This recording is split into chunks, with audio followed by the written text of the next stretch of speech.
बात आज की चैनल के कार्यक्रम बात की बात में मैं सुरेंद्र चतुर्वेदी आपका स्वागत करता हूं। मित्रों, ये जो कार्यक्रम है हमारा बात की बात, उसमें जो बात है वो बहुत पुरानी है लेकिन नई भी बन जाती है जब उस बात की नींव पर खड़ा हुआ महल ध्वस्त होने लगता है और हमें ये आश्चर्य होता है कि आखिर ये क्या हुआ। आपकी मेरी जो बात करने की विषय है वो यही है कि अब 7 वंडर्स तोड़े जा रहे हैं। अजमेर के जो स्मार्ट सिटी के निर्माण में 12 करोड़ रुपए से जो अजूबे बनाए गए थे वो अजीब तरीके से तोड़ भी दिए गए, सुप्रीम कोर्ट के आदेश से टूटे। हम लोग बहुत लंबे अरसे से इस मुहिम पर थे कि वेटलैंड में बनाई गई ये इमारतें अवैध हैं, इन्हें बनाया नहीं जाना चाहिए था और अब जब बना दी गई थी तो इनका तोड़ना और भी ज़्यादा दुर्भाग्यपूर्ण है। इस विषय पर बात करने के लिए हमारे बीच में प्रेम आनंदकर जो वरिष्ठ पत्रकार हैं अजमेर के, वो मौजूद हैं। हमेशा बात की बात में वही हमारे इस कार्यक्रम के अंदर मुख्य वक्ता और मुख्य एंकर होते हैं।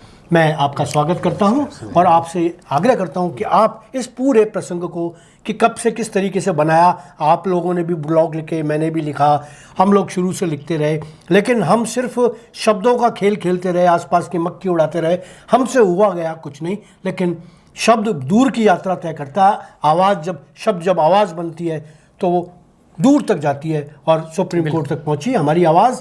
और अब ये जो निर्णय हुआ है उसको आप किस तरह से ले रहे हैं? सुरेंद्र जी, अभी आपने कहा था कि जब ये बना था 7 वंडर्स और जो स्मार्ट सिटी काम शुरू हुए थे तो शहर के लोग बहुत खुश थे। उनको लग रहा था, एक सपना था कि शहर की मतलब शक्लो सूरत बदल जाए, बिल्कुल कायाकल्प हो जाए, पूरा नया अजमेर नज़र आएगा और चौड़ी चौड़ी सड़कें होंगी, अच्छे पुल होंगे, अच्छे वाटर रिसोर्सेज होंगे, प्रॉपर नाले होंगे, बरसात के दिनों में पानी की बात नहीं आए, ड्रेनेज सिस्टम वगैरह होगा, सारा होगा। लेकिन उन सब का जो अरबों रुपया केंद्र सरकार से मिला था स्मार्ट सिटी योजना में, उन सबको यहाँ के नासमझ में, तो नासमझ शब्द का इस्तेमाल इसलिए बहुत सोबर रूप में कर रहा हूँ कि अधिकारियों को जानकारी थी नहीं, जो अधिकारी थे वो तकनीकी रूप से जानकार थे नहीं, या उन्होंने जो कोई तकनीक अगर उसमें लगाई होगी तो वो उनकी तकनीक फेल हुई। तो इस तरीके से शहर का इन्होंने सत्यानाश किया। अब ताज़ा मामला चल रहा है 7 वंडर्स का। 7 वंडर्स बना तो हमें लगा कि एक अजमेर की पहचान और अजमेर के पर्यटन के रूप में एक नई चीज़ और बन गई है। लेकिन आप ये देखो कि जब ये 7 वंडर्स बन रहा था तब भी कई लोगों ने आपत्ति की थी। हमने की थी यार। हाँ। मैंने इतने ब्लॉग्स लिखे हैं। 5 साल से बराबर जब ये बनाया जा रहा था मैं कह रहा था वेटलैंड में है, अवैध है, मत बनाओ। लेकिन जो स्थानीय प्रशासन था वो बिल्कुल इस पर आमादा था कि हमें कोई बात नहीं सुननी।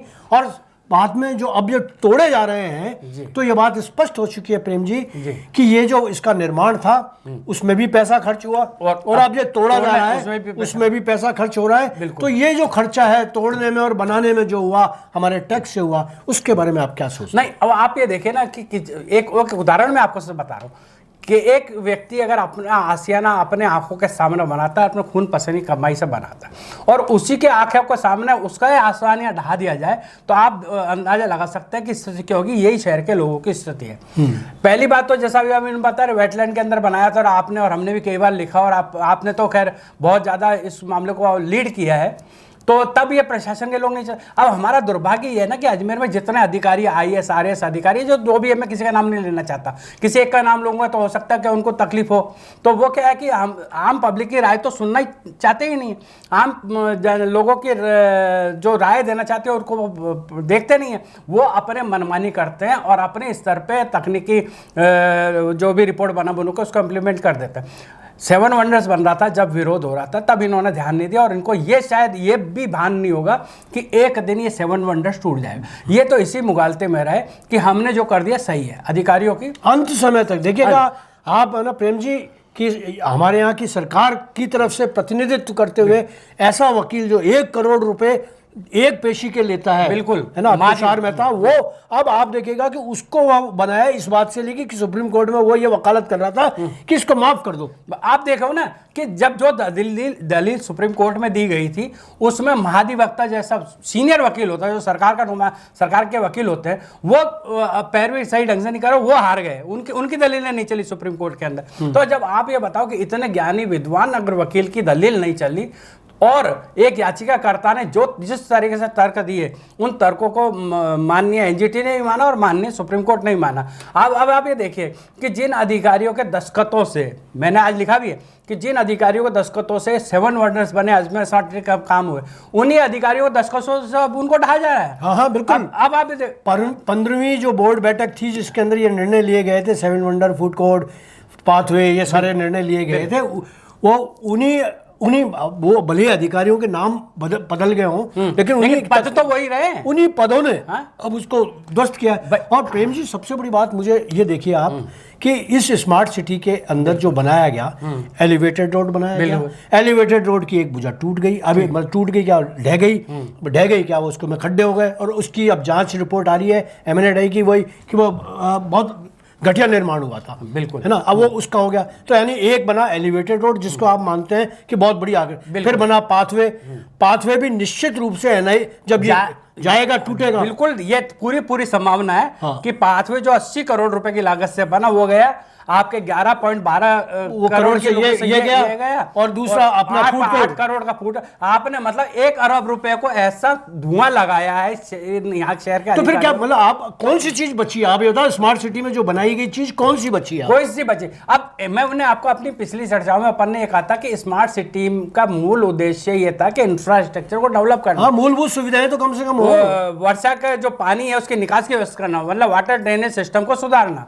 ताकि क्या है कि निचली बस्तियों, कच्ची बस्तियों को उद्धार करना और शहर के यातायात को इस तरह करना और वैकल्पिक मार्ग बनाना, ये उसके मूल उद्देश्य थे। ये मूल उद्देश्य से तो भटक गए। अब इन्होंने कुछ पैसा कहाँ लगा दिया, कुछ पैसा कहाँ लगा दिया। अब आप ये देखिएगा प्रेमानंद जी कि मतलब 250 करोड़ रुपए स्कैप चैनल को गहरा करने और उसे ऊंचा उठाने के लिए, यानी कि ड्रेनेज सिस्टम को अच्छा बनाने के लिए आए थे, बिल्कुल स्वीकृत हुए थे। और इस पर खर्च होने से पहले इन स्मार्ट अधिकारियों ने और वो सारा 250 करोड़ जो था वो इस पर लगा दिया, अपने पाथवे पर उस पर लगा दिया। मतलब आप क्या कर रहे हैं यार? पाथवे पे इस पे लगा दिया, सरकारी भवनों 7 वंडर पर लगा दिया, 7 वंडर्स बना दिया, सरकारी बिल्डिंग बना दी, नगर निगम और कलेक्ट्रेट की बिल्डिंग इसी फंड से, इसी नालों के फंड से बन दिया। और हमारा जो गार्डन था, ये अपना जो स्टेडियम है अपने पास, है ना, उस स्टेडियम के अंदर सीमेंट के जंगल बो दिए, पूरी की पूरी इमारतें बना दी। अब उनके भी टूटने की बात है, अब वो भी टूटेंगे। तो इसका मतलब ये हुआ कि स्मार्ट सिटी के नाम पर जितना पैसा आया सारा तबाह कर दिया गया और बंदरबाट में चला गया, और जनता का गाड़ी कमाई का पैसा। आप ये देखो कि आपने एलिवेटेड ब्रिज बना, आप रोज सड़कें सुधारने की बात कर रहे हैं, आप कहते हैं कि साहब हम सड़कें सुधार। आप इसमें सवाल ये खड़ा करता हूं कि आज जो सड़कें खराब स्थिति में, और या जो सड़कें बनाई है वो डैमेज स्थिति में क्यों हो गई?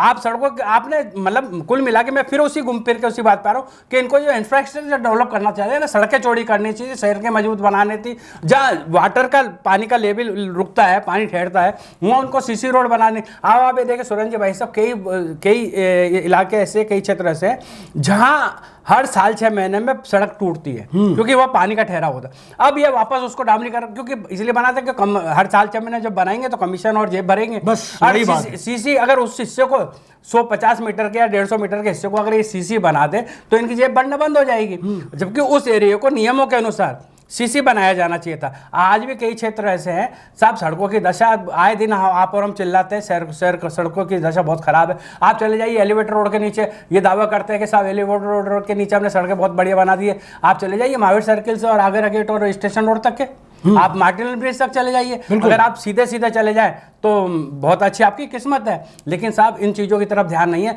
यहाँ के जो प्रशासनिक नुमाइंदे हैं ना, जो ऊंची सीट पे बैठे हैं, उनको भी कार से उतर के, मैं तो कहता हूँ उनको दोपहिया वाहन पे चल के, स्कूटर मोटरसाइकिल पे चल के शहर की हालत देखनी चाहिए कि शहर के लोग किस तरह से हिचकोले खा रहे हैं, किस तरह से दर्द सह रहे हैं, किस तरह की पीड़ा सह रहे हैं, तब जाके उनको आभास होगा। अब वो चलते हैं अपनी एयर कंडीशनर गाड़ी में, सरकारी गाड़ी है, सरकारी अगर टूट-फूट भी होगी तो सरकार करेगी, ठीक, उनकी कौन सी? आप ये देखो कि मैं ये देख रहा हूँ सिविल लाइन में चलिए, आप और कहीं मत जाइए, सिविल लाइन में इधर ओकार नगर से आगे चलो आप पुलिस लाइन चौराहे तक कि पूरी सड़क क्षतिग्रस्त है। क्या वहां से कलेक्टर साहब, आईजी साहब और एसपी साहब वगैरह जो भी अधिकारी है वो आते जाते नहीं है? सब उनके लंबे रास्ते हैं, वो घूम के चले जाते हैं, वो सुरक्षित जाते हैं, तो साहब आप इस शहर में बैठ के कर क्या रहे हैं? क्या सिर्फ आप सिर्फ मीटिंगें करने तक ही सीमित हैं? आपको जनता की, अभी आपने देखा होगा कि ये जिन लोगों बाढ़ पीड़ित प्रभावित बोराज के प्रभावित लोगों को, जिन लोगों को आज 8 सितंबर को 11:30 बजे तबाही हुई थी, आज 14 सितंबर हो गया, आपके पास आप 10 दिन में आप उनको ढंग की इमदाद नहीं दे सके।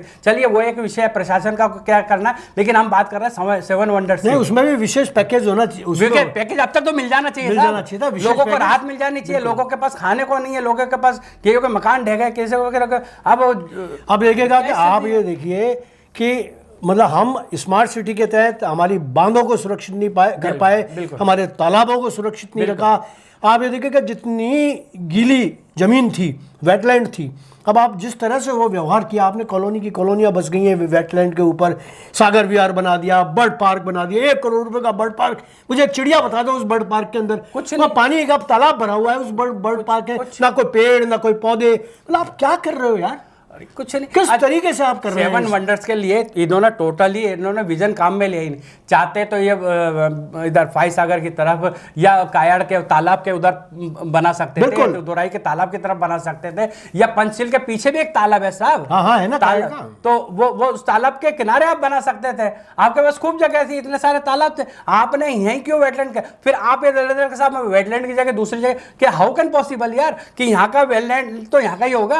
आप दोराई में वेस्ट कैसे वेटलैंड डेवलप कर सकते? ऐसा और डेवलप भी नहीं कर सकते। और वहां अगर आप वेटलैंड बनाते हो तो अच्छी बात है, उधर के परिंदे उधर आएंगे, बिल्कुल। लेकिन आप यहाँ के वेटलैंड को खत्म करके इसकी एवज में दूसरी जगह कैसे? आपको तो ऐसा हो गया कि आपका ये मकान बना हुआ है, आपको ये मकान उठा के यूं दूसरे, हाउ कैन पॉसिबल? या आप ये मकान खाली कर दीजिए, हम आपको इसी जगह दूसरा मकान देते हैं, तो कोई तैयार हो जाएगा? नहीं, ये सारी बातें इसी तरीके की हैं। और जो ये बहुत दुर्भाग्यशाली है प्रेम जी, मैं तो ये कहूँगा कि मित्रों, ये जो भी कुछ रहा, बहुत सारे लोग कहेंगे कि यार किस तरीके से एक अच्छा खूबसूरत जगह थी उसे बर्बाद कर दिया, लेकिन मैं फिर उन लोगों को कहना चाहूँगा जो उसकी वकालत करते हैं कि भाई ये 7 वंडर बहुत खूबसूरत थे, बहुत झील के लोगों की भीड़ रहती थी देखने के लिए, बाहर से जो लोग आते थे उनको दिखाने के लिए अच्छी जगह थी, बहुत अच्छी बात है।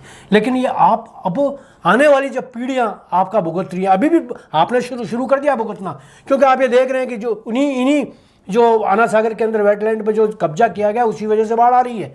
सब जगह बाढ़ आती है, वो इसी जगह से आती हैं। और जिस तरीके का ये वो कर दिया है पूरा का पूरा मामला, तो ये आने वाली पीढ़ियों के लिए नुकसानदायक होगा। एक निवेदन करूं कि ये आम पब्लिक से तो रायशुमारी नहीं कर सकते विकास कार्यों के लिए, लेकिन आप हमारे जैसे जो पत्रकार साथी जो अच्छा शहर का विजन रखते हैं, अगर उनके लिखे हुए को ये अपनी उसके रिपोर्ट का आधार बना ले और जनता की, अपन तो जनता की आवाज है। सर मेरी बात सुनिए, अब इस बात को मैं बढ़ाना नहीं चाह रहा, और ना वहां तक पहुंचेगी कि जो आवाज उठाता है वो जेल में जाता है। हाँ बिल्कुल बिल्कुल सही है। आगे गए हमारे यहाँ जो अशोक मलिक को जिस तरीके से जेल भेजा गया वो निश्चित रूप से वही था कि आवाज उठाने, और आज तक उसके अधिकारी खिलाफ का बाल बाकानी और उसके खिलाफ कोई कार्रवाई नहीं। और अब भी ये जो अधिकारी है इनके खिलाफ किसी के खिलाफ कोई कार्रवाई नहीं होगी। ये स्मार्ट सिटी के जितने भी जिम्मेदार भ्रष्ट अधिकारी हैं उनके एक के खिलाफ कार्रवाई नहीं होगी, क्योंकि इनके पीछे जो बैकग्राउंड है वो बहुत ऊंचा है। लेकिन एक चीज और जोड़ता हूँ, अगर अजमेर के राजनेताओं की इच्छा शक्ति मजबूत हो, चाहे बीजेपी और कांग्रेस दोनों लोगों की, तो ये अधिकारी क्या अच्छे लोग नप सकते हैं साहब।